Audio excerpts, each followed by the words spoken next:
हो गया, स्टार्ट करें? चलो आ जाओ, सभी लोग आ गए? अभी भी कुछ लोग हैं, धूप आज धूप लेंगे पूरी तरीके से हैं। तो ये हमारा क्या है, संपूर्ण समास। कंप्लीट तो हमने कर लिया है, बहुत डिटेल से सीख लिया है, लेकिन ये क्या है भाई, वन लाइन शॉर्ट है आपका, केवल वन लाइन के साथ ही आपका पूरा समास कंप्लीट होना है। कितने समास हैं? 6 समास हैं। और पूरे समास में क्या क्या क्वेश्चन बन सकते हैं, तो पहले तो हमें शब्दों पर ध्यान देना है भाई। टोटल अगर हम बात करें तो यहाँ पर 2 क्वेश्चंस बन जाते हैं। पहला क्वेश्चन क्या बनता है, समास किन 2 शब्दों से मिलकर बना है, बताइए। समास का विलोम क्या है, समास का विलोम क्या है। दूसरा, अगर कोई पूछे कि पदों के आधार पर समास के भेद, पदों के आधार पर समास के भेद। अगर चौथा पॉइंट पूछे, हिंदी में कुल समास के भेद, कुल समास के भेद। तो ये हमें पता होना चाहिए, शॉर्ट में बहुत आसान है। सारे क्वेश्चन आपके आना चाहिए। मोबाइल आपके लॉन्च कर लो, अपनी कॉपियां बंद कर लो, ठीक है। ये बिल्कुल नहीं खोलना है, पता तो लगना चाहिए कि आप तैयारी कहाँ तक, किस हद तक करके आ रहे हो। तो समास, पहले बात तो बताओ किन 2 शब्दों से मिलकर बना है। तो आप सीधे कह दो सर कि यहाँ पर जो है इसका समधन आस आया है। कोई पूछे इसका शाब्दिक अर्थ क्या है, शाब्दिक अर्थ बताइए, इसका शाब्दिक अर्थ क्या है। ये क्वेश्चन कई बार पूछा गया है कि शाब्दिक अर्थ बताइए इसका, बताइए शाब्दिक अर्थ इसका क्या है। संक्षिप्त, क्या करना भाई, कई बार पूछा गया है, इसका क्या है, संक्षिप्त है, मतलब किसी शब्दों को संक्षिप्त करना। समास का विलोम शब्द क्या है, कई बार पेपर में ये शब्द पूछा गया है। तो आप क्या बताओगे इसका, भाई इसका व्यास है, क्या है, और व्यास भी 2 शब्दों से मिलकर बना, बीधन आस, इसका मतलब अलग अलग बैठना। पदों के आधार पर कितने भेद हैं, 4 भेद हैं। कितने भेद हैं, 4 भेद हैं। और वो 4 भेद कैसे हैं, प्रधानता के आधार पर है, नहीं है भाई। अगर कोई पूछे, या तो प्रथम पद है, प्रथम पद प्रधान है, या कौन सा पद है, द्वितीय पद प्रधान समास है, या कौन सा है, अरे दोनों पद प्रधान समास। दोनों पद प्रधान होंगे, या फिर दोनों पद कैसे होंगे, दोनों पद अप्रधान होंगे। यही जो चीजें हैं, इतनी कॉन्सेप्ट है शॉर्टकट में। उसके बाद अगर हिंदी के कुल समास की बात की जाए तो आपको पता ही है कितने हैं, तो इनकी संख्या 6 है। इनकी संख्या कितनी है, 6। बस यही 6 समास में हमें बताना है किसमें कितने नियम है, क्या पॉइंट है। शब्दों के आधार पर एक एक शब्द पे, मतलब केवल शब्द बताना है आपको, और उसका नियम शब्दों के आधार पर लिखेंगे, ठीक है। तो अगर बात करें कि यहाँ पर हमारे टोटल ओवरऑल समास हैं कितने, तो आपने कहा 6 हैं। कितने हैं, 6 हैं। 6 के नाम क्या हैं भाई, एक समास है अव्ययीभाव समास, ठीक है। दूसरा क्या है, चलिए बताइए, दूसरा कौन सा है, तत्पुरुष समास है। अगर हम तीसरे की बात करें, कौन सा है, या कर्मधारय है पहले, क्योंकि कर्मधारय समास इसलिए पहले है कि ये दोनों दूसरे पद की प्रधानता बताते हैं। फिर चौथा कौन सा है, द्विगु समास। क्रम से हैं कहते, पढ़ने की मर्जी आपकी, कहीं से पढ़ लोगे, क्रम थोड़ा पूछा जाता है, लेकिन इस आधार पर आप कभी भूलोगे नहीं। द्वंद्व समास, और छठा बहुव्रीहि समास। यही तो है। अब आपने पढ़ रखा होगा कि भाई इसमें अव्ययीभाव समास में क्या कोई भेद होता है, क्या इसमें भेद हैं या नियम हैं, कितने नियम हैं, तो 5 नियम हैं। और 5 नियम के 5 शब्द बताने हैं, और शब्दों के आधार पर नियमों को रिवाइज कर रहे हैं हम, ठीक है। उसके बाद तत्पुरुष में कितने भेद हैं, 6 भेद हैं, और 4 उपभेद हैं। ध्यान रखना, ये सारे शब्द आपको दिमाग में रखें। टोटल ओवरऑल हमें कितने शब्द देने हैं, 10, और इसमें कितने देने हैं, 5, ठीक है। यहाँ कितने कर्मधारय में? 6 नियम है। कितने नियम हैं?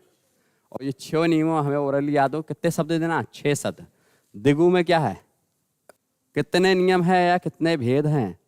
तो आप कहोगे सिर्फ 2 नियम है। कितने नियम है? 2 नियम है। भाई 2 ही नियम तो है, एक सीधे संख्यावाचक और दूसरा आपका उनसे बनता है। कायदे वाली बात है। 2 ही एग्जाम्पल इसमें क्लियर हो जाएंगे। इसमें द्वंद्व की बात की जाए तो इसमें नियम कितने हैं, भेद कितने हैं? 3 भेद हैं और 1 नियम है। संख्या कितनी हो गई? 4 हो गई। बहुविधि में कितने भेद हैं? 3 है या 4 हैं?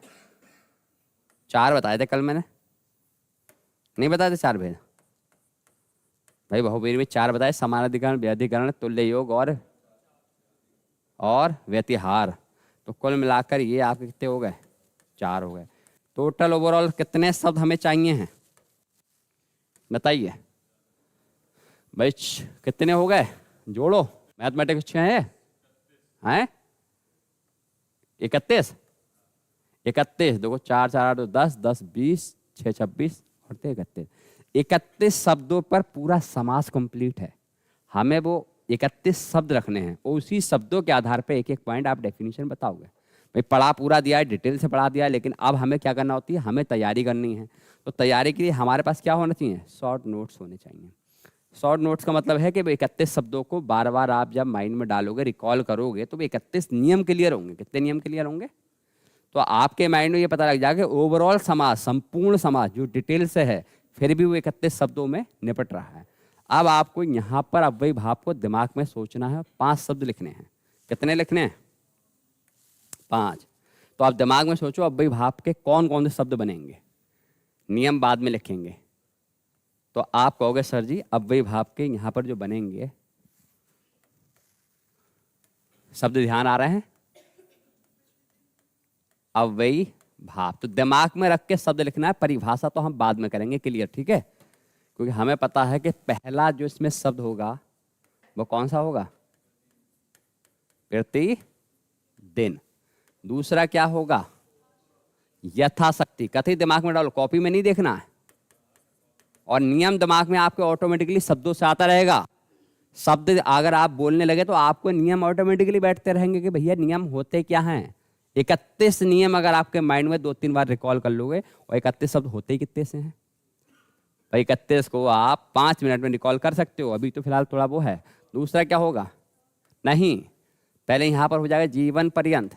नियम देखो, जैसे मेरे दिमाग में नियम बैठ रहे हैं वैसे आप सोचो। चौथा जो आप बोल रहे थे, रातों रात। 5वां क्या है? पंच गंगा, ठीक है? मैं ये अव्ययी भाव यहाँ से हटा ही दे रहा हूँ। यहाँ अव्ययी भाव नहीं लिख रहा हूँ, सीधे 31 शब्द लिख रहा हूँ, ठीक है? उसके बाद छठा कौन सा होगा? कलर बदल रहा हूँ। तो आपको पता है कि अब हमारे पास कौन सा है?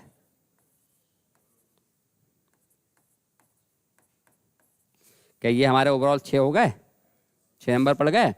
तो 6 तो पहले तत्पुरुष के होते हैं जिसमें हमें विभक्तियां देखनी है। सब नियम बताओगे तो पहला शब्द क्या होगा इसका? चिड़ी मार। दिमाग में रखो कि यहां पर को आ गया। अब को के बाद हमारा क्या शब्द आ रहा है? से आ रहा है। तो हमारे सामने शब्द आया रेखांकित। कुछ कॉमन शब्द हैं जो हमेशा माइंड में रखो। चौथा क्या है? तो आप कहोगे सर जी गौशाला। 5वां क्या है? तो आप कहोगे सर यहाँ पर ऋण मुक्त है। छठा क्या है? 5वां राजकुमार हो जाएगा। थोड़ा दिमाग में देखो, आगे से आगे दिमाग को थोड़ा सा एक्टिव करो। फिर क्या हो जाएगा? प्रेम मग्न। अगर ये तुम्हें एग्जाम्पल बता पा रहे हो, इसका मतलब आपके दिमाग में नियम ऑटोमेटिकली सब चल रहे हैं। अगर पहले शब्द की बात बताऊं कि इसका नियम क्या होगा, तो आप कहोगे सर जी इसमें पहला शब्द उपसर्ग दिख रहा है, तो पहला नियम हो गया। जब पहला शब्द उपसर्ग हो, विशेष हो, तो अव्ययी भाव। इसमें सर पहला अव्यय दिख रहा है। हाँ वेरी गुड, पहला अगर अव्यय हो और क्लियर है। तीसरा सर जी इसमें जीवन पहले ही विशेष दिख रहा है, फिर आपका अव्यय दिख रहा है। सर यहाँ पर संज्ञा का रिपीट कर दिया। सर यहाँ पर संख्या दे रखी, नदी का नाम दे दिया है। नियम दिमाग में बैठ रहे हैं, ये बाद में अभी लिखते हैं। ओरली आप ही बताओगे, पहले सिर्फ और सिर्फ शब्दों की बात चल रही है। अब 11 के बाद हम कितने नंबर डालेंगे? भाई 4 ही तो डालेंगे, 12, 13, 14 और 15, क्योंकि अब ये कहाँ पहुंचे, हम 4 देखते हैं, हमारे दिमाग में क्या आना चाहिए, तत्पुरुष के उपभेद की बात आ गई है। किसकी बात आ गई है? भेदों का आपके माइंड से कॉन्सेप्ट डायरेक्ट जुड़ना चाहिए, शब्द देखते ही डेफिनेशन जुड़नी चाहिए, तब जाकर आप पेपर को अच्छे से कर सकते हो। तो इसमें अगर हम शब्द की बात करें तो दिमाग में दौड़ाओ सबसे पहले क्या था, तो आप कहोगे सर जी अनेक आ जाएगा। क्यों? क्योंकि नया समास है। दूसरा क्या है? लोप्त पद। तो आपके दिमाग में तुरंत कौन सा शब्द आ जाएगा? तुलादान। तीसरा क्या आ जाएगा? जलज। और सबसे अच्छा शब्द जो आज तक बना ही नहीं पाए, रसोई घर। ठीक है, अब आपका आ गया, कितने आएंगे? अब आ गया कर्मधारय, और कर्मधारय में 6 नियम हैं। तो 6 की 6, इसका मतलब 1, 2, 3, 4, 5 और 6, मतलब कुल मिलाकर ये 6 नियम आपके कर्मधारय के हैं। जैसे ही कर्मधारय में घुसो तो वो तुम्हारा दिमाग घूमना चाहिए कि 6 नियम आखिर सर ने बताए क्या थे। तो पहला नियम है विशेषण और विशेष का, दिमाग में दौड़ना चाहिए। इसका मतलब यहां पर शब्द आ जाएगा नीलांबर। Very good. दूसरा है उपमेय उपमान।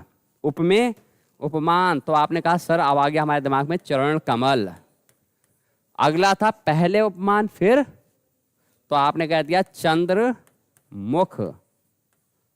अगला आपने कहा क्या? विशेषणों का रिपीट, तो आपने कर दिया लाल लाल या लाल सुर्ख। बात तो एक ही है। आपने फिर उसके बाद बताया कि कुछ उपसर्ग ऐसे होते हैं जो विशेषण का काम करते हैं, वो कौन है? सपूत है। क्या है? एक आपने नियम पढ़ा था कि छठा नियम कहता है कि यदि उन उपसर्ग दिया हो जो कि दिगु का पहली वरीयता में है लेकिन यहां पर भी आता है, क्या हो गया? 29 शब्द हो गए, 21 बचे कितने? 10। इसका मतलब ओवरऑल समास 10 शब्दों में हमारा खत्म हो रहा है। 10 और बचेंगे और हम पूरा डिफाइन कर लेंगे। ये शॉर्ट है, पीडीएफ पहुंचेगी और इसको एक पेज पे लिखकर बार बार शब्दों के आधार पर प्रैक्टिस करोगे तो समास आपसे निकलेगा नहीं। अब आपका कौन सा आएगा? 22 और 23, केवल 2 ही हैं क्योंकि दिगु है। कौन सा है? दिगु है। दिगु है, सही है। कौन सा है? दिगु। कौन सा होगा? तो आप चौराहा ले लो एक एग्जाम्पल, कोई दिक्कत नहीं है। और एक वही जो अभी आपने 29 उधर पढ़ा था, नहीं पढ़ा था। अब कौन सा पहुंचा? द्वंद्व। और द्वंद्व में हमने क्या देखा था? द्वंद्व में हमने देखा था 3 भेद थे और चौथा नियम था। समझ रहे हो नहीं समझ रहे हो? चौथा नियम था 11 से 98 के बीच गिनती। तो इसका मतलब हम इसको देख लेंगे 24, 25, 26 और 27, क्योंकि फिर 4 बचेंगे बहुवीरी में चले जाएंगे, खेल खत्म। समझ रहे हो? तो आपने जितने भी नियम हैं वो 31 एग्जाम्पलों में दे दिए और यही 31 बार बार आपको दिमाग में रखना है। तो पहला कौन सा था? माता पिता। माता पिता। दूसरा कौन सा था? दाल रोटी। देखो दिमाग में आ रहा है, दाल रोटी। इतना पढ़ने के बाद दिमाग में आना चाहिए। भाई बहन क्यों आएगा? भाई बहन तो इसमें चला जाएगा। अरे आप कैसे हो? भले हो बुरे हो? भला बुरा या बुरा भला? फिर आपकी एक गिनती आ जाएगी। आप इसको रख लो कितना? 23 रख लो, 23 रख लो। अब आपका आया कौन सा? 28, 29, 30 और 31।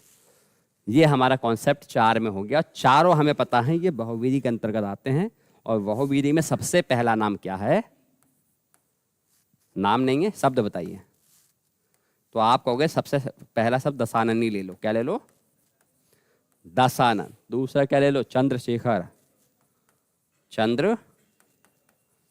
फिर क्या ले लो? सा शरीर या सा परिवार। फिर क्या ले लो? मुक्का मुक्की। लो भाई, ये हमारे टोटल ओवरऑल। अब आप एक किसी भी शब्द को देखो, उसके अनुसार आपको नियम पता लगना चाहिए, माइंड में घूमना चाहिए। 31 शब्द हैं, इसका मतलब टोटल ओवरऑल नियम कितने हैं? 31 हैं। समास भले ही 6 प्रकार के हैं, लेकिन नियम कितने हैं? टोटल 31 बन गए। अब आपको माइंड में 31 को प्रेफरेंस देनी है। इन शब्दों को उतार कर और एक साथ क्या करना है भाई, इनको प्रेफरेंस दे देनी है। अब हमें पता है कि ये 6 ही हैं, और इन 6 में पहले तो नाम लिखना स्टार्ट करें। यदि आप नाम लिख पाते हैं तो पहले ये 5 के नाम बताइए। तो कौन सा नाम है? चलो, नाम तुम्हें पता लग गया कि ये क्या है, अव्ययी भाव। क्लियर हो गया? ये अव्ययी भाव समास के एग्जाम्पल हैं। इन एग्जाम्पलों को देखते हुए क्या लग रहा है तुम्हें? ये 6 की 6 कैसे हैं? तत्पुरुष समास है, नहीं है? उसके बाद ये कौन से हैं? 4।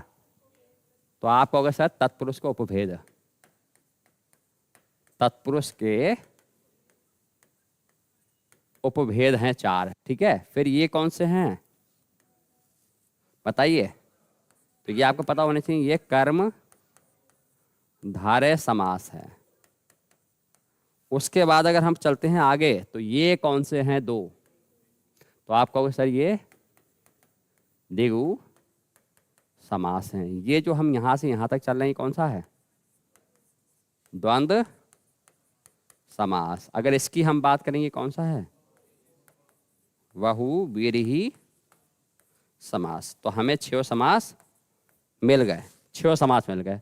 अब 6 समास पे कौन कौन सा नियम होता है, केवल शब्द आपको दिख जाए, शब्द देखकर आप डेफिनेशन बता दो, तब आप समझो कि आपका समास कैसा है। भाई क्लियर हुआ है? इसका मतलब आपने अभी तक जो समास पढ़ा है, जो भी अपवाद वाद विवाद हैं, वो सारे इन नियमों के आधारित पर आपके क्लियर होने चाहिए। तो अब ये सारे हमारे समास हो गए। अब यहाँ पर अगर कोई कहेगा तोड़ना छोड़ो, पहले तो इसके सबके नियम बताओ। क्या बताओ? प्रतिदिन 5 शब्द हैं तो क्या 5 नियम हैं? भाई कोई प्रतिदिन ही थोड़ा मिलेगा, और भी कुछ मिल जाता है। आजीवन मिल सकता है, भर पेट मिल सकता है, हर रोज मिल सकता है। तो यदि हर रोज की बात हो तो कहाँ जाएगा? हर रोज कौन से नियम में जा रहा है? आप कहोगे सर इसमें जा रहा है, हर रोज, दूसरे वाले में नहीं जा रहा है। अगर मैं आपसे कह दूं आजीवन किसने में जा रहा है? पहले वाले नियम में। अगर मैं कह दूं दुई मुनि, तो आप कहोगे सर 5वें नियम में जा रहा है। मैं कह दूं दिनों दिन, तो आप कहोगे 4थे नियम में जा रहा है नहीं है? तो ये शब्दों की पहचान, शब्द को देखते ही उसकी पहचान आना चाहिए।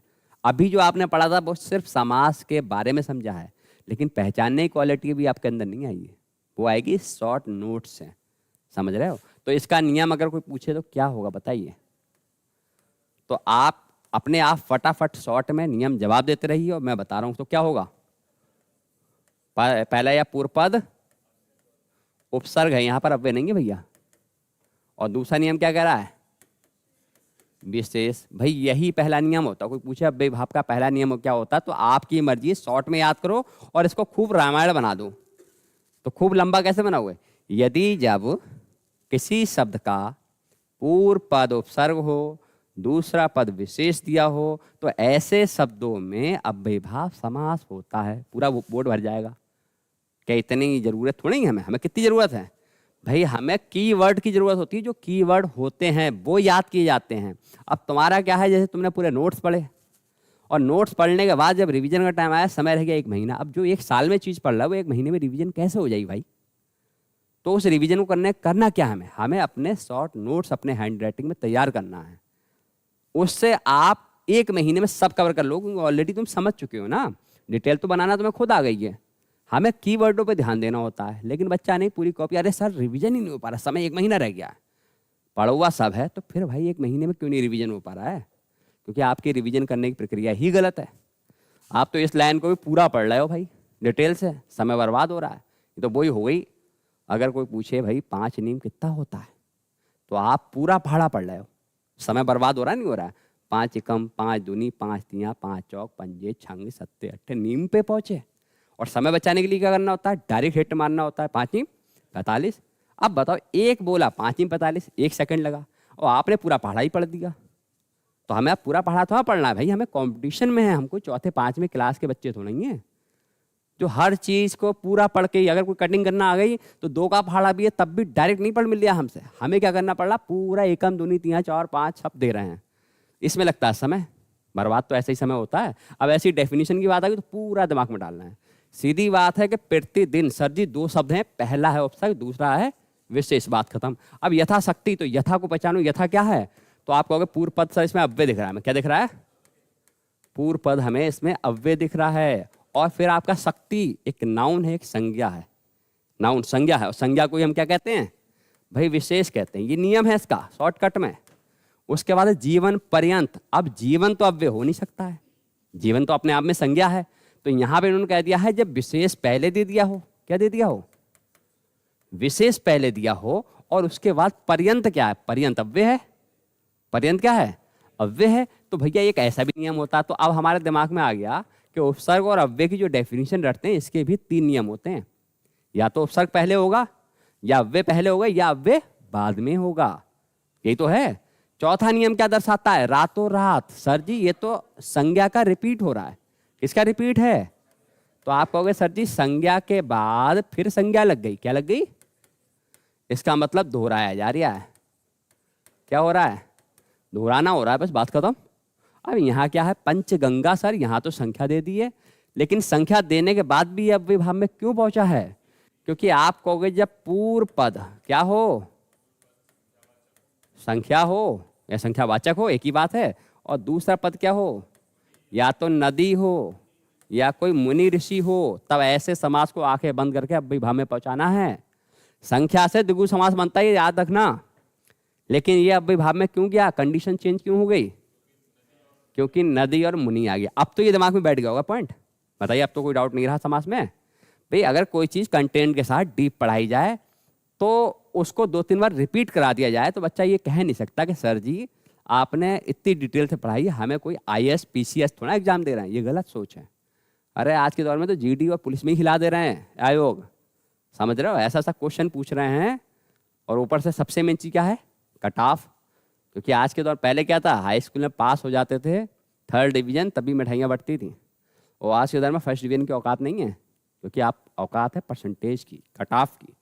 जो लाया 90% वैल्यू है, 95% और वैल्यू है, 98% 97% बोले टॉपर है पूरे उत्तर प्रदेश का।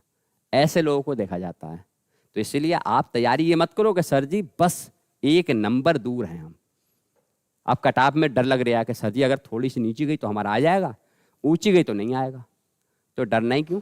इतना मार्क्स ऊपर रख दो लाके कि कट ऑफ से डर ही निकल जाए। अरे सर जी कितनी भी लाओ, जैसे कुछ बच्चे थे उनको डर कतई नहीं था। कट ऑफ में रनिंग हो गई, मेडिकल हो गया, उनको कंफर्म हो गया कि अब हमें कोई हिला ही नहीं सकता, क्योंकि उनके मार्क्स हाईएस्ट थे। समझे? 224 पॉइंट कुछ गई थी और उनके 235 थे। बताओ कौन हिलाएगा उन्हें? पुलिस में पिछली बार, वो तो जनरल वाले भी बता रहे हो तुम, वो OBC वाले भी बता रहे हो तुम, मैं जनरल की बात कर रहा हूँ। हमेशा तैयारी आगे वाले प्लेटफॉर्म की करा करो। वो अलग बात है, OBC तो तुम्हें आरक्षण मिल गया, किस्मत है तुम्हारी। और आरक्षण कट गया तो ये हो गया था। 5 नियम कहते क्लियर हो गए। तो फटाफट बताइए अब भाई भाव के नियम 5 होते ओरली रट जाए, बहुत तेजी के साथ आपके आना चाहिए। तो 5 नियम क्या है? शॉर्टकट में बताना है। पहला उपसर्ग विशेष, सर जी अव्यय भाव। पहला अव्यय विशेष, सर जी अव्यय भाव। पहला विशेष फिर अव्यय, अव्यय भाव। सर जी संज्ञा का दोहराना, सर जी पहले संख्या फिर नदी या मुनि का नाम, बात खत्म। तो रट गए 5। शॉर्टकट में रटे। डेफिनेशन तो भी डिटेल से लिखवाना पड़ेगी, लेकिन आप बताओ इसी को तो रिपीट करना बार बार, तो इतनी क्यों पढ़ना? आप बताओ इनमें आपको क्या दिख रहा है? तो आप कहोगे सर जी यहाँ पर कुछ नहीं है, हमें इन शब्दों को तोड़ के ये दिखना है। यदि को दिख रहा है, क्या दिख रहा है? को, तो ये हमारा को कर्म होता है। क्या होता है? और जब कर्म होता है तो कर्म को ही हम क्या कह देंगे? तत्पुरुष। इसमें तो हमें सिर्फ विभक्तियां याद करनी है। क्या याद करनी है? विभक्तियां। क्या चिड़ी मार में विभक्ति को दिख रही है? आप तोड़ के देख लो। भाई चिड़ी मार में 2 हैं। अब चिड़ी मार, मार का मतलब मारने वाला। अब चिड़ियों से मारेगा किसी चीज को या चिड़ियों को मारेगा? तो आपका कॉमन सेंस सही आया कि को, क्योंकि चिड़ियों से किसी को थोड़ा मार रहे हैं। पत्थर से मार सकते हो, ईंटों से मार सकते हो, डंडे से मार सकते हो, लेकिन चिड़िया से किसी को नहीं मार सकते हो। फिर तुम अलग टाइप की शिकारी हो जाओगे। चिड़िया उठाई फेंक के मार दी सामने वाले के, ऐसा थोड़ा हो जाएगा। तो चिड़िया को मारोगे। दूसरा क्या है? रेखांकित। क्या दर्शा रहा है? से दर्शा रहा। और से का मतलब क्या होता है? करण। मगर से का मतलब तो अपादान भी होता है। से का मतलब तो अपादान और करण में क्या अंतर है? अलगाव होता है अपादान में, करण में साथ होता है। रेखा से अंकित, इसका मतलब आप साइकिल से आ रहे हो तो साइकिल आपके साथ है या साइकिल अपने आप आगे जा रही है? भाई साइकिल आपके साथ है ना। कार से आ रहे हो तो कार में ही आप हो। ऐसा तो नहीं कार पहले पहुंच गई स्कूल आप बाद में पहुंचे, या आप पहले पहुंच गए कार बाद में पहुंची। नहीं हो रहा है ना। यदि आपको कोई कार से फेंक गया, बाइक से फेंक गया, तब आप आदान हुए, क्योंकि बाइक वाला जो आगे बैठा वो तो आगे निकल गया, आप कहाँ रह गए? पीछे। तो जहां अलगाव होगा वहां अपादान, क्योंकि यहां भी एक आपका से है, यहां भी क्या है? से है, और यहां क्या से है? अपादान।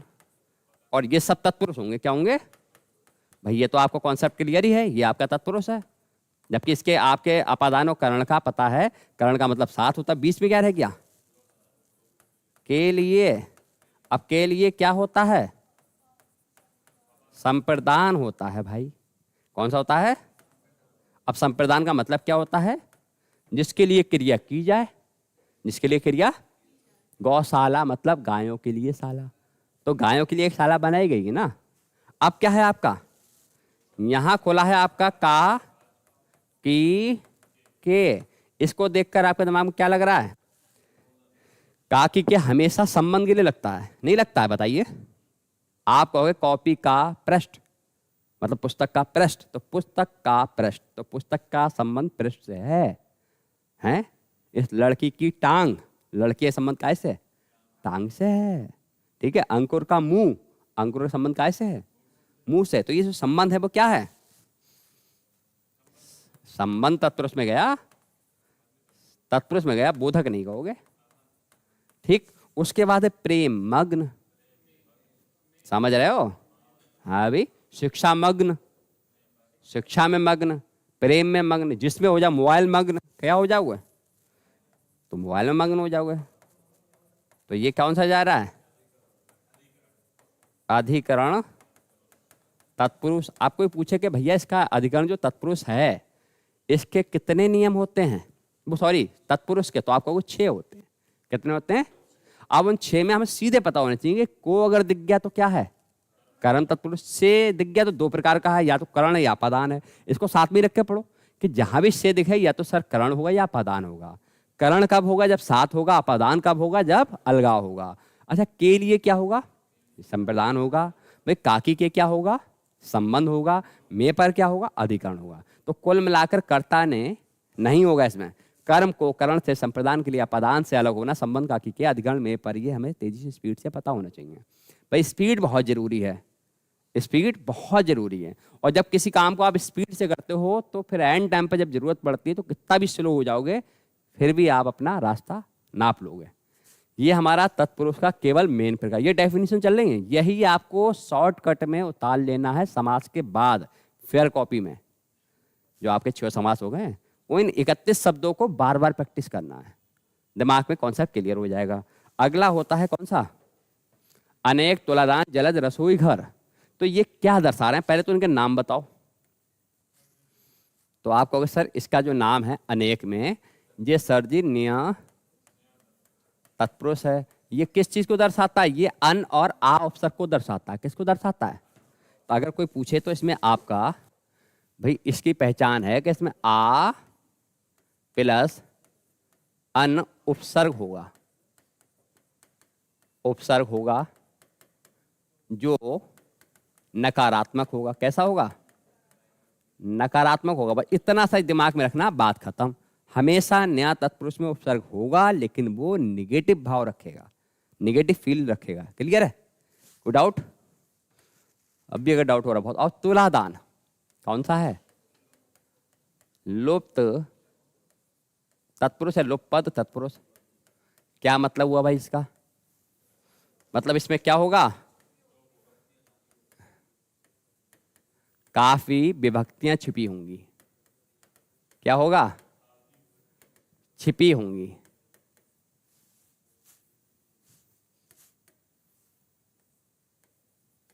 छिपी होंगी। क्या छिपी है? नहीं है इसमें, बताओ। तुलादान का मतलब क्या है?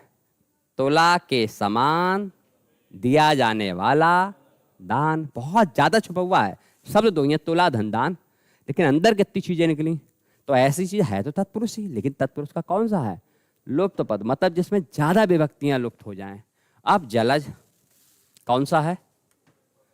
तो आप कहोगे सर जी ये उपपद तत्पुरुष है। भैया क्या हुआ इसका? उपपद का मतलब क्या हुआ कि भाई इसमें प्रत्यय दिए होंगे। क्या दिए होंगे? प्रत्यय हमारा होता क्या है? बहुत होते हैं, लेकिन इसमें जा दिया होगा, दा दिया होगा, धी दिया होगा, चर दिया होगा, इत्यादि इत्यादि। ये हमें इतनी सी नॉर्मल चीजें याद करना है। अब आपका आता है कौन सा? तो भाई ये आपका रसोई घर है, ये कौन सा है? भैया आलूक। अगर ऐसे कोई नाम सुन लो ना, पहली बात तो नहीं मिले तो सही है, और मिल जाए तब भी घबराना नहीं कि हमने सर सब पढ़ रखा है।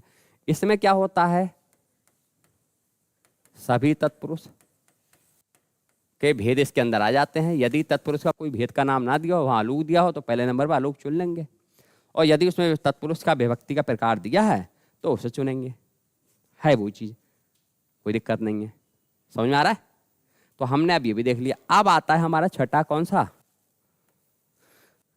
भैया अब कर्मधारय आता। तो कर्मधारय की डेफिनेशन शब्द बता रहे हैं, एक एक शब्द एक एक नियम को क्लेरिफाई कर रहा है। तो ये नीलांबर किस चीज को क्या नियम बता रहा बताइए? यदि पूर्व पद क्या हो? विशेषण, और क्या हो? विशेष। अगर ऐसी कंडीशन मिल जाए आपको तो आंखें बंद करके कौन सा होगा? कर्मधारय होगा। तो चरण कमल में क्या दे रहे हैं? तो चरण क्या है? उपमेय, और कमल क्या है? उपमान। उपमान जिससे तुलना की जाती है। तो इन्होंने कहा यदि उपमेय और उपमान तुम्हें शब्द मिल जाए तो आंखें बंद करके टिक कर देना कर्मधारय पे। यदि उल्टा मिल जाए, पहले क्या मिल जाए? पहले उपमान मिल जाए और फिर उपमेय मिल जाए, तो आपको क्या करना है? तब भी लगाना है। यदि विशेषण दो दिए हों, विशेषण सेम रिपीट हो या दो दिए हों, तो वहां क्या होगा? भाई विशेषण प्लस विशेषण। क्या हो रहा है बताओ? इसका दोहराना हो रहा है नहीं हो रहा? बताओ भाई। लाल का मतलब जो है वो सुर्ख का मतलब है। सुर्ख की इंग्लिश क्या होगी? रेड। और लाल का मतलब क्या होगा? रेड। बात एक ही है, शब्द में पड़ी। या लाल लाल भी हो सकता था, या लाल सुर्ख दे दिया उन्होंने। लाल लाल का मतलब है एक से दोनों लाल हैं, और लाल सुर्ख का मतलब एक तो लाल एक बहुत लाल है, उसको सुर्ख दे दिया। ठीक है, कोई दिक्कत नहीं है। अगला क्या है भाई? पूर्व पद क्या होगा? उपसर्ग होगा। और उपसर्ग कौन कौन से होंगे? ये उपसर्ग यहाँ लिखने पड़ेंगे आपको। 5 हैं। 5 हैं, कौन कौन से? सा, का, खोस, बध। प्लस आपको पता ही आगे जैसे होता है वैसे ही होगा भाई। जाता नॉर्मली क्या दिया है? विशेष ही दिया जाता है सब में। भाई ये भी नियम क्लियर हो गया भैया। तो ये नियम होगा। छठा क्या है? उन उपसर्ग से बना शब्द। बना शब्द नहीं, संख्या वाला शब्द। बनी संख्या। संख्या लिख लो, उनसे तो और भी चीजें लिख जाती है ना। तो अब संख्या ही आना चाहिए, उनसे क्या आना चाहिए? संख्या आना चाहिए, ये ध्यान रखना। तो ये भी हमारा कॉन्सेप्ट क्लियर हो गया। बताओ कर्मधारय क्या दर्शाता है, क्या नियम दर्शाता है, कितने नियमों पर डिपेंड रहता है? तो आप कहोगे सर कर्मधारय एक ऐसा समास है जो 6 नियम दर्शाता है। हमें एक डेफिनेशन याद नहीं करना है। यदि किसी ने बता दिया कि पहला पद विशेषण फिर विशेष होगा कर्मधारय होगा, सर नहीं, ऐसा नहीं है। लगभग कर्मधारय के लिए हमें 6 शर्तें पढ़नी पड़ेंगी। वो 6 शर्त हैं क्या? तो पहली शर्त क्या दर्शाती है कि पहला पद विशेषण और विशेष हो। जो डेफिनेशन लोग लिखवा देते हैं ये तो सही बात है सर, लेकिन ये नहीं लिखवाते हैं कि उपमेय उपमान का भी मेल होता है। Very good. फिर उपमान और उपमेय का मेल होता है, ये भी सही है। क्या विशेषण रिपीट होते हैं? ये भी सही है। क्या 5वें नंबर पर अगर हम बात करें, कोई उपसर्ग से बनते हैं शब्द? हाँ, 5 उपसर्ग हैं जो विशेषण का काम करते हैं। सा मीन्स अच्छा होता है, सपूत इसका मतलब अच्छा पुत्र, तो बनना तो वही पहले नियम जैसा। और छठा क्या कह रहा है? उनसे बनी संख्या। जबकि उनसे बनी संख्या जाती कहां पर है? वरीयता के नाम पे दिगु में जाएगी। किस में जाएगी? यदि दिगु ऑप्शन में नहीं तो क्या चुनना पड़ेगा? तो अपनी मर्जी से कोई अब्बे भात पांच चुन लेंगे? नहीं चुन लेंगे। दशानन कहाँ जाता है? लेकिन नहीं है बहुवीरी, दिगु में चुनोगे दशानन। हाँ कोई दिक्कत नहीं, अभी डाउट सब लिखवा रहा हूँ, टेंशन खाई ले रहा हूँ, मुझे पता है। अब यह है चौराहा। और तो इन दोनों शब्दों को देखकर क्या लग रहा है? भाई दोनों संख्या हैं और संख्या का मेन प्रावधान ही पहुंचता है दिगु के नाम से। लेकिन अभी तो हम सारे समास ज्यादातर दिगु में ही मतलब संख्या के ही पढ़ के आ रहे हैं, और वो वाद विवाद अपवाद सारे कॉन्सेप्ट मैंने क्लियर करा दिए हैं। तो ये चौराहा क्या दर्शा रहा है? पूर्व पद संख्यावाची विशेषण। भाई विशेषण ही होना चाहिए संख्या में। और दूसरा क्या होगा? विशेष तब ऐसी कंडीशन क्या बनाएगी? द्विगु समास बनाएगी। अच्छा ये तो फिर से वही चीज आ गई, क्या आ गई? ओन उपसर्ग की संख्या। तो सर जी ये तो कर्मधारय में बताया है, तो इसमें क्या करें हम बताइए? अब दोनों में दे रखा है, बताइए क्या करोगे? अब तो बताना सीखो कि सर जी अगर दिगु में भी दे रखा है, कर्मधारय में भी दे रखा है, अगर ऑप्शन में दोनों ऑप्शन आ जाते तो हम तो दिगु लगाएंगे, भूल जाएंगे ये कर्मधारय में था।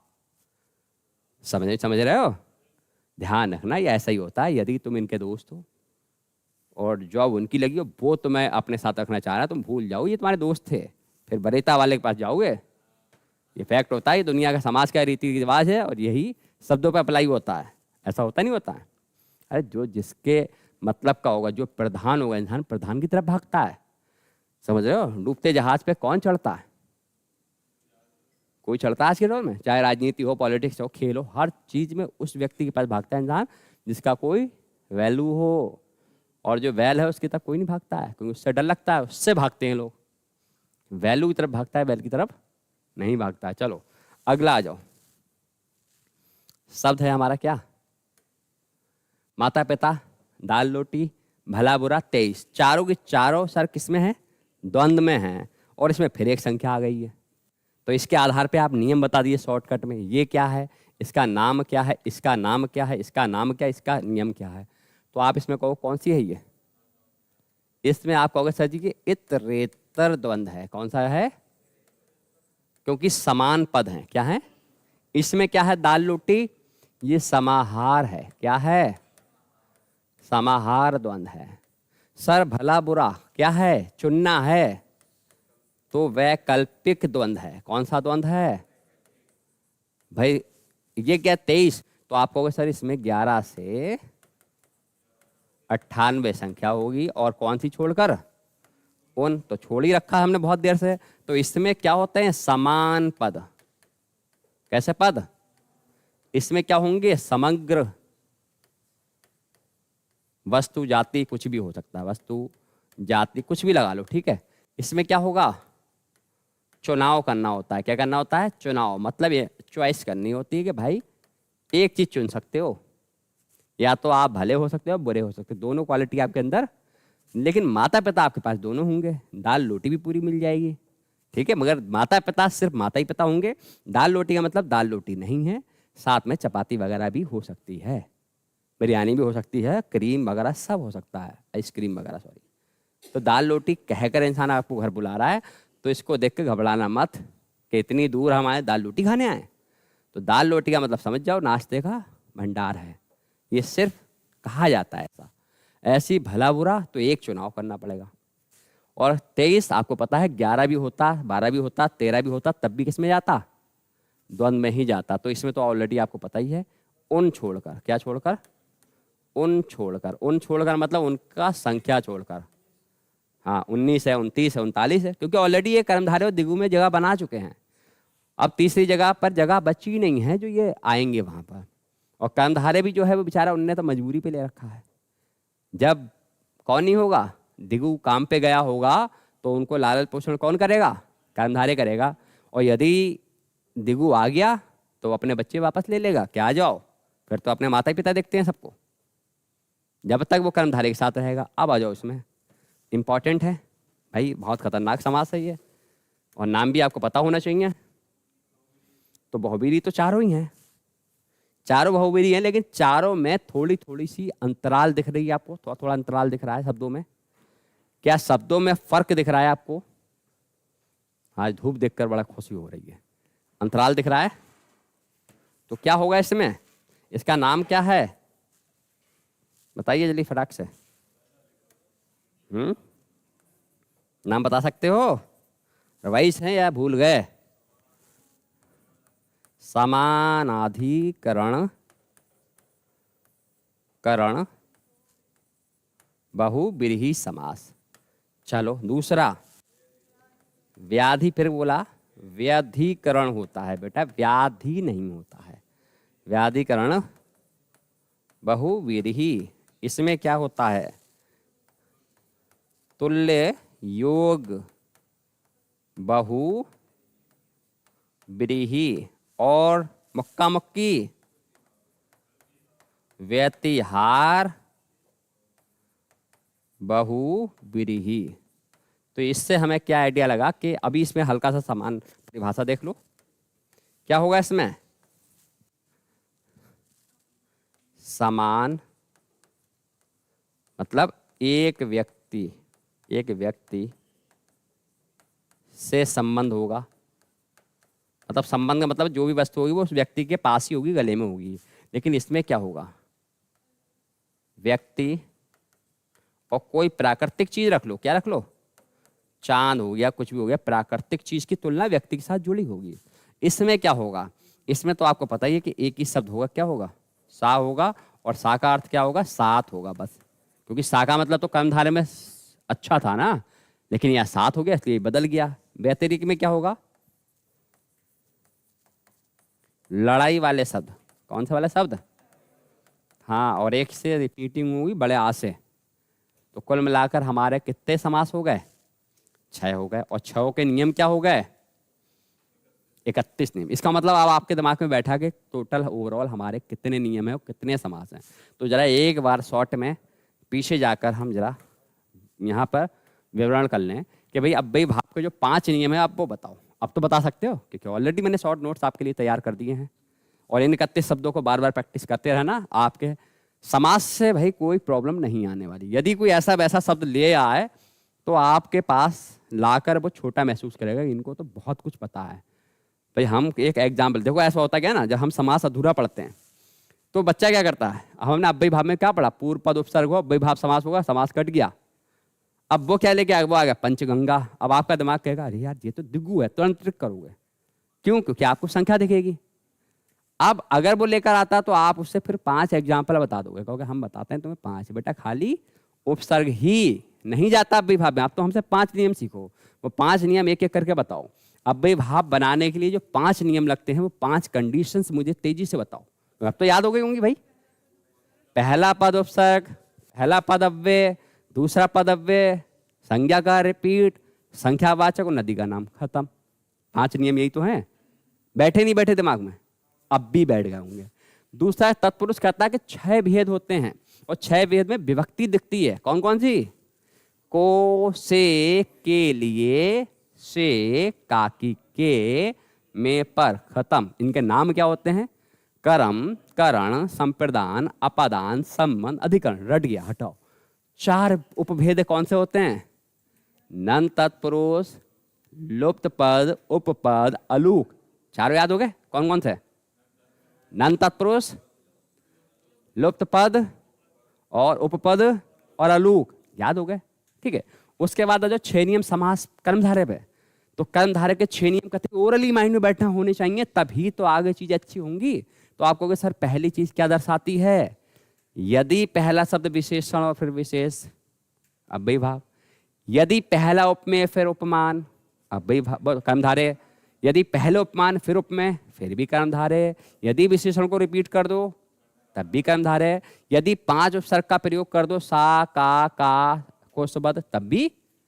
यदि उनसे दे दिया जाए तो कर्मधारय, और दिगु में भी जाएगा। अब आगे दिगु, दिगु में 2 ही हैं सर, या तो पूर्व पद विशेषण संख्यावाची हो या उनसे बना हो शब्द, खेल खत्म भाई। तो द्वंद्व के 3 क्या हैं सर, पहला होता है कौन सा, इतरेतर, दूसरा समाहार, तीसरा है वैकल्पिक, चौथा 11 से 98 के बीच की संख्या, खत्म। फिर चौथा क्या कहता है भाई, या तो समान अधिकरण बहुवीरी हो, या व्यधिकरण हो, या फिर तुल्य योग हो, या फिर व्यतिहार हो। सर अब तो याद भी हो जाएगा हमें लग रहा है। अब भी अगर याद नहीं होगा तो फिर क्या है, अबे तू है ऐसी पढ़ाई पर तुम कर रहे हो, फिर 31 शब्द भी अगर याद नहीं कर पाओगे, 31 शब्दों के अनुसार आप अगर डेफिनेशन तैयार नहीं कर पा रहे हो, और शायद बड़ी बात तो फिर नहीं कह रहा हूं मैं, इतनी चीजें आपको किसी बुक से, एक बुक से, मतलब ये नहीं कह रहा हूं मैं कोई अनोखा थोड़ी हूं, मैंने भी कहीं ना कहीं से पढ़ा है, भी एलटी टीजीटी की तैयारी कर रहा हूँ, कहीं ना कहीं से मुझे नियम पता लगे हैं, क्योंकि हिंदी के लिए विशेष मैं पढ़ाई कर रहा हूँ, संस्कृत पढ़ता हूँ, पढ़ाता भी हूँ संस्कृत, तो संस्कृत हिंदी आपको पता ही, संस्कृत से ही जन्म हुआ हिंदी का। लेकिन जिस तरीके से मैंने आप तक अभी तक जिस जिस टॉपिक में नियम दिए हैं, आप बेटा किस चैनल पे चले हो 100% कर रहा हूँ मिलेंगे नहीं, क्योंकि मैंने सभी को देख लिया। ऐसा नहीं कि मैंने यूट्यूब की हेल्प नहीं ली है, तभी तो इधर इस प्लेटफॉर्म पे आया हूँ। लेकिन इतनी चीज़ें इतनी कंटेंट के साथ एक क्रमबद्ध तरीके से मिल जाए तो कहना मिलेंगी, लेकिन आपके पास इतना टाइम नहीं है कि आप 100 चैनल देखो। भाई आप तो एक ही कोर्स खरीद लोगे, जितना भी उनने पढ़ा दिया संतुष्ट हो गए। लेकिन यहाँ पर भरपूर चीज़ मिल रही है। फैक्ट क्या है, हम कहाँ पर हैं भाई? 75 जिले हैं उत्तर प्रदेश में, पूरे भारत में 28 राज्य, 8 यूटी हैं, कुल 36 राज्यों, 36 राज्य के एक छोटे से उत्तर प्रदेश के बरेली मंडल के पीलीभीत जिले में, पीलीभीत शहर में हैं, समझ रहे हो? और वहाँ से भी अभी हम ज़्यादा अभी वो नहीं है। यही चीज़ इतनी अच्छे जगह पर जैसे बड़े प्लेटफॉर्म पे मिलती तो लोग कहते यार ये तो चीज़ें मिली नहीं है। लेकिन अभी क्या, अभी तो शुरुआत है। तभी मैं तुमसे कहता हूँ कि चीज़ें अच्छी हैं। वो अलग बात है कि आज के दौर में क्या होता है, एक कहावत सुनी है, all that glitter is not gold. हर चमकने वाली चीज़ सोना नहीं होती, लेकिन इंसान चमक पे जाता है। यहाँ तो चमक भी दे दी गई आपको, समझ रहे हो? क्यों नहीं आ रहे हो भाई? अब थोड़ा सा यहाँ पर ये पॉइंट हमारे क्लियर हो गए। हमें लगता है ये सारे शब्दों के आधार पे नियम हो गए। इसकी पीडीएफ जरूर ले लेना भाई। कल की पीडीएफ नहीं आई है? पहुँच गई, देखो जरा। अरे पहुंची तो, देर सवेर पहुंची तो देर अंधेर पहुंची तो। अब बताइए थोड़े से बस लास्ट टाइम पे जब नोट्स बना ही रहे हो, ये शॉर्ट नोट, समास के बाद पूरे लिखना, पूरे 31 शब्द ऐसे ही लिखना, सेट से समास के नाम लिख लेना, और यही रिवीजन करना है आपको, समझ रहे हो? अब मैंने आपसे कहा कि सर जी सबसे बड़ी चीज होती है जो हमारे अंदर कंफ्यूजन पैदा होता है। क्या होता है? कंफ्यूजन। क्योंकि हम कंफ्यूज्ड रहते हैं, क्योंकि आपने समास पूरा पढ़ाया, डिटेल से पढ़ाया, कंटेंट से पढ़ाया, लेकिन कुछ शब्द विवाद पैदा कर रहे हैं। तो विवाद में मैंने फिर कहा कि कंफ्यूज नहीं रहना है भाई, वरीयता पे वैल्यू देना। किस पे देना है भाई? वरीयता शब्द समझते हो क्या होता है? वरीयता का नाम सुना है भैया? प्रधानता, ऐसी प्रधानता जिसको कोई खत्म नहीं कर सकता, सबसे बड़ी प्रधानता होती है ये। और इस प्रधानता के आधार पर हमें चुनाव करना होता है। क्या करोगे इस प्रधानता के आधार पर? भाई चुनाव करोगे। अब आप बताओ, चुनाव हमेशा किसका होता है? जिसकी वरीयता होती है। कोई भी एक्स वाई, अरे अपनी पर्सनल लाइफ में आप देख लो, अगर आपकी लाइफ में कुछ है उससे अच्छा मिल रहा है, तुरंत त्याग दोगे? नहीं त्याग देते हो? मतलब एक कॉमन बात बता रहा हूँ, या आज के टाइम की बता रहा हूँ। एक टाइम था शकल सूरत कोई मायने नहीं रखती थी, आज के दौर में शकल सूरत पैसा ही मायने रखता है। भाई पहले नंबर पर तो पैसा ही मायने रखता है भाई।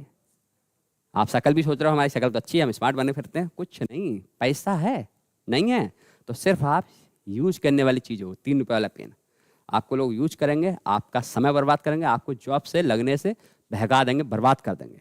और जैसे ही उसका अच्छी जगह से रिश्ता आता है, लात पड़ी, वो तो अपने खुशहाल जिंदगी में है। देख रहे हो बच्चों को नॉलेज? भाई इस चीज में नॉलेज है भाई बेटा, हमें तो अनुभव है, लेकिन तुम्हें इतनी कम एज में अनुभव हो गया, बहुत बढ़िया, होना चाहिए। अब देखो क्या है भाई? उपसर्ग, और क्या है? संख्या, संख्या है नहीं है। तीसरा क्या है भाई? विशेषण भी है। तो अच्छा, ज्यादातर हम माइंड में क्या करते हैं, देखो यहाँ पर हमारा जो वरीयता यह रहती है, हमें यहाँ पर अव्ययी भाव चुनना होता है। क्या चुनना होता है? और यहाँ क्या चुनना होता है संख्या में? दिगु। और यहाँ क्या चुनना होता है? कर्मधारय। ये चुनना होता है, और बात भी लगभग सही है। लेकिन इन सब को अगर कोई वरीयता में जाता है तो वो कहाँ जाता है? वो आपका जाता है कौन? कुछ जगह पर बहुविधि वरीयता दिखा देता है, और कुछ जगह कौन दिखा देता है? दिग्गु को। कुछ जगह कौन दिखा देता है? अव्ययी भाव। मतलब अपनी अपनी, सब लोग अपनी अपनी वैल्यू दिखा देते हैं कि भाई इस जगह पर तो हमारा ही पाला भारी है। ऐसा है नहीं है भाई, अपने अपने क्षेत्र अपने अपने गढ़ होते हैं। जैसे कि अगर मैं आपके सामने कुछ शब्द रख दूँ, यहाँ एक शब्द रख दूँ 29, भाई संख्या है, हमें पता है ये दिगु में है, किसमें है, और ये कर्णधारे में भी है, किसमें है। लेकिन अब वरीयता के कंडीशन में अगर बात की जाए तो किस तरफ पल्ला भारी, किधर झुकाव है, तो आप कहोगे सर दिगु में ही भारी है। दूसरी चीज अगर मैं आपसे कह दूं भाई शब्द जो आपके हैं दशानन और आपका पीताम्बर, भाई दोनों शब्द काय में जा रहे हैं, तो आप कहोगे सर ये दोनों शब्द, ये जा रहा है दिगु में, हाँ, और ये किस में जा रहा है, ये कर्मधारय में जा रहा है, नहीं जा रहा, बताइए। यदि आप इन दोनों शब्दों को वरीयता के हिसाब से लें तो ये किस में जाएगा, तो दोनों बहुवीरी में चला जाएगा। यदि बहुवीरी ऑप्शन है तो भाई मजबूरी बन जाती है हमारी इसको चुनने की, जबकि डेफिनेशन के हिसाब से दशानन कहाँ गया और पीताम्बर कहाँ गया। लेकिन यदि इनकी वरीयता है तो ये कहाँ पहुंच गया, बहुवीरी पहुंच गया। बस ये हमें ध्यान देना है। दूसरी बात हमारा आता है एक शब्द, क्या आता है, शब्द आता है पंकज। क्या आता है, पंकज। तो भाई ये शब्द हमारे जा कहाँ रहा है, तो आप कहोगे सर जी ये तो जा रहा है उप पद तत्पुरुष में, नहीं जा रहा है। लेकिन सर इसकी वरीयता बहुवीरी में जा रही है, किस में जा रही है, तो वरीयता के हिसाब से ये बहुवीरी जा रहा है। बाकी तो पद भी है, गलत वो भी नहीं है, लेकिन हमें क्या देखनी है, हमें देखनी है भैया वरीयता, क्या देखनी है। तो अब यहाँ मुझे नहीं लगता है, जब भाई मेरे अपवाद खत्म हो गए, मेरे दिमाग में कॉमन सेंस भर चुका है और मैंने ही आपको पढ़ाया, तो अब आपका कॉमन सेंस चलना चाहिए कि हाँ भाई जो विवादित चीज़ें हैं वो हमने क्या कर रखी हैं, भाई समझ ली, दूर कर ली। हमने 31 शब्दों के माध्यम से सारे डाउट भी क्लियर कर लिए। हमने डिटेल से पूरा समास पढ़ा है, उसके डेफिनेशन पढ़ी, उसके ज़्यादा से ज़्यादा एग्जाम्पल तोड़े हैं। अब हमने लास्ट टाइम पे क्या किया, एक 1 शॉर्ट वीडियो बनाकर, इसमें केवल कहते नहीं एकदम शॉर्ट वाली वीडियो, एक पॉइंट पर आपका पूरा डेफिनेशन पूरा एग्जाम्पल खत्म। तो ये वो चीज़ है। तो मुझे लगता है अब तो समास पूरा क्लियर हो गया होगा। किसी को कोई डाउट तो नहीं रहा, बताओ। कोई डाउट अगर हो तो एक बार ये शॉर्ट नोट्स लिख लेना, पूरा फेयर कर लेना, उसके बाद पूछना, क्योंकि ऐसा नहीं है भाई डाउट 100% क्लियर हो जाए। वो तो मैं भी अभी अगर सर्च करता रहता हूँ तो मेरे पास भी चीज़ें आती रहती हैं। जितना घुसोगे, जितना सर्च करोगे, उतनी नई नई चीज़ें मिलेंगी, नए नए फैक्ट मिलेंगे। ये वास्तविकता, कोई भी सब्जेक्ट ले लो आप। लेकिन भाई अभी मेरे सामने 2 विषय ज़्यादा इंपॉर्टेंट चल रहा है, एक है हिंदी, एक है संस्कृत। मैं इन दोनों में घुसा पड़ा हूँ और रोज़ घुस रहा हूँ, क्योंकि LT, TGT, PGT इनकी भी एग्जाम की तैयारी है। तो आपको पता है कि हिंदी के लेवल को मैं बहुत ज़्यादा अंदर करना चाह रहा हूँ, और अभी भी मैं लोगों को देखता हूँ तो मुझे लगता है अभी मुझे बहुत कुछ सीखने की ज़रूरत है। लेकिन आप इतना ही सीख लो, इतना मुझे आता है, कोई एग्जाम में कुछ बचना नहीं है। ठीक है, चलो अब आप धूप खाया हो थोड़ी देर।